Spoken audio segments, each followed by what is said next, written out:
ancient Sumerians were more than familiar with handbags, or perhaps objects that modern people perceive as such. Several Sumerian carvings include depictions of handbag-like shaped items. In the ruins of ancient Mesopotamia, carved in stone by hands long turned to dust, is a handbag. Not a symbol, not a myth, a handbag, rigid, boxy, with a perfect semicircular handle held by beings called gods. And it wasn't the only one. This same handbag appears across continents and civilizations that never met, from Assyria to Mesoamerica, from Gobekli Tepe to New Zealand. Always the same, always held by a god or divine figure. And what was inside, that's the part that shouldn't exist. What if everything we know about human history is wrong? What if the oldest artifacts on Earth aren't religious symbols or tribal art, but blueprints for a technology we no longer understand? Before we go further, ask yourself, if multiple cultures carved the same object into sacred stone, were they all imagining it? Or were they trying to warn us? Drop your theory in the comments. Was it a seed bank, a battery, a genetic device? Let's unpack the evidence together. In the heart of ancient Mesopotamia, archaeologists uncovered the palace of Ashurnasirpal II, a warlord king whose empire shaped history.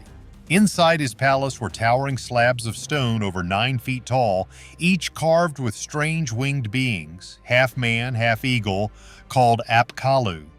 But something stood out. Each one held 2 mysterious objects. One was a pine cone, the other a handbag. Mainstream scholars called it a ritual bucket. But what if that's just a cover? Because the real mystery wasn't what it looked like, it was what it did. A handbag that held the keys to civilization. The carving showed them pressing the cone to a stylized tree over and over. But this wasn't just a ritual. These Apkallu weren't priests. They were said to be survivors of a great flood. Semi-divine sages who taught humanity how to read, how to build, how to grow food. And they all carried the same object, the cone, the bag.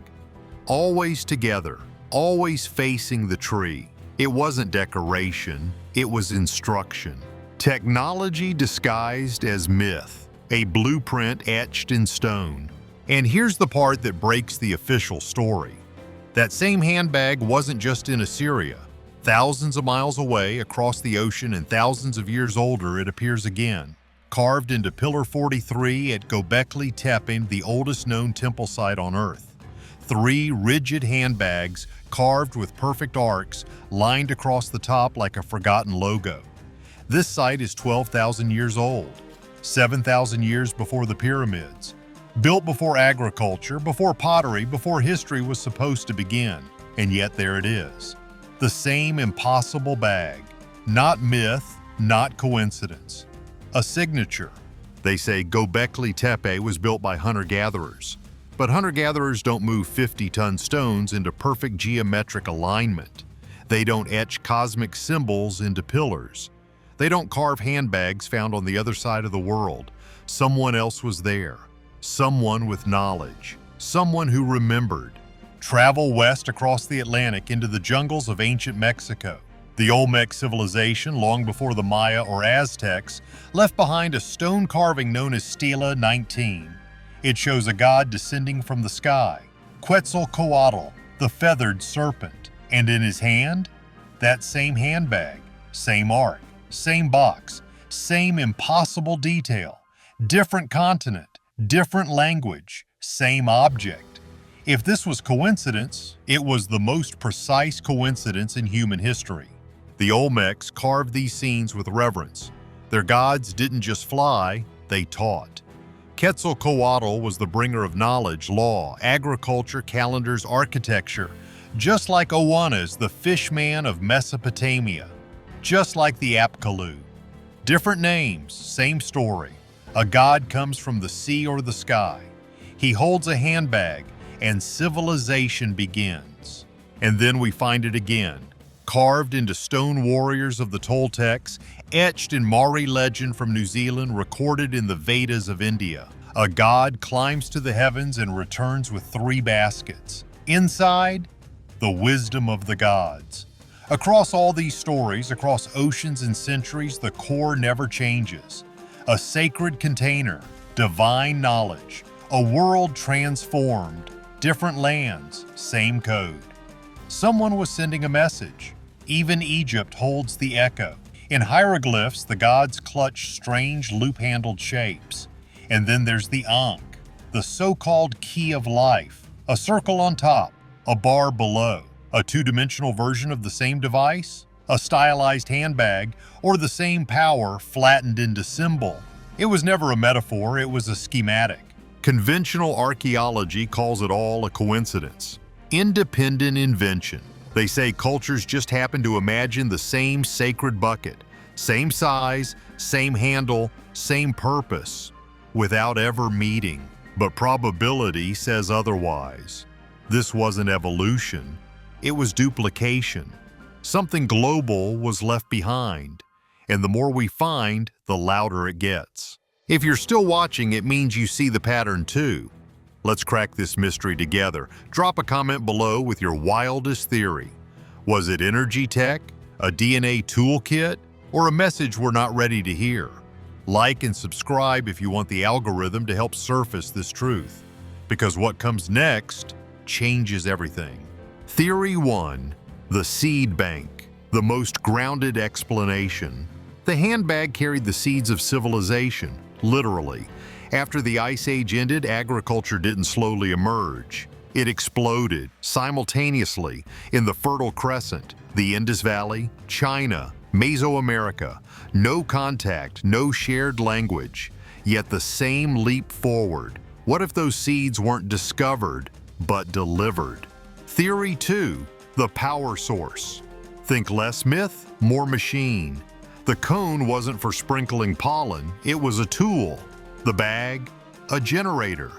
Imagine a compact ancient device, like the Baghdad battery but scaled beyond comprehension. A power source for cutting stone with sound, canceling gravity, moving 50-ton blocks like they were air. It wasn't a symbol of power, it was the power. And if the gods floated those basalt heads through jungle swamps, this is how. Theory 3. The genetic toolkit. Look again at the carvings. The cone isn't just touching trees, it's touching people. Mainstream calls it purification. But what if it's activation? The cone, a delivery device. The bag, a DNA database. An ancient biotech kit used to modify early humans, not just teaching them, rewriting them. The sudden leap in intelligence, the sudden appearance of language, math, art, not evolution, intervention. Now go deeper. Theory 4. The consciousness projector. The cone shape isn't random, it matches something inside your brain. The pineal gland, known as the third eye, the seat of the soul. What if the cone activated this gland? Not water, not pollen. A fine mist, a frequency, a vibrational unlock. Art, culture, and awareness didn't slowly emerge. They switched on. Enlightenment, aerosolized. Theory 5. The reality projector. Not just a power source, not just a genetic tool, but a device that stabilizes existence itself. The tree of life, not a tree, a diagram, a schematic of reality structure. And the cone? An editor's tool. The who weren't gods, they were programmers. The bag was source code in a box, a relic of a time when the world was written, not born. Then it disappeared. The symbol once carved in every sacred stone vanished, not faded, erased. By the time of Rome, it was gone. No more carvings, no more rituals, as if someone had systematically scrubbed it from memory. But one place preserved it, Vatican City. There in the court of the pine cone stands a massive bronze sculpture, a pine cone, taller than a man, the ancient symbol of enlightenment, proud, prominent, hidden in plain sight. What if the pine cone wasn't decoration but declaration? A symbol of ownership. A message that the Vatican holds the key. The knowledge, the tech, locked away in its forbidden archives. Not lost, but controlled. And outside the church, another thread. The secret societies, Freemasons, Rosicrucians, hidden orders obsessed with symbols, sacred geometry, and enlightenment. What if they're not inventing myths, but guarding fragments of a truth that's too dangerous for the world to know? Then it gets darker. What if the handbag never disappeared at all? What if it was rediscovered in modern times? Roswell, 1947. Was it a crash or a delivery? A device recovered, a machine studied, and then something changed. Lasers, fiber optics, microchips. A sudden burst of impossible technology right after the so-called crash. Not coincidence. Reverse engineering. The handbag didn't vanish. It went classified. The physical artifacts still exist. Labeled ritual buckets, they sit quietly in museum basements, at the Met in Brooklyn, across Europe. Untouched, unquestioned. But what if they're not ceremonial relics? What if they're dormant machines? Imagine testing them. Not for pollen, but for radiation, for magnetism, for quantum signatures. They might be inactive, or waiting.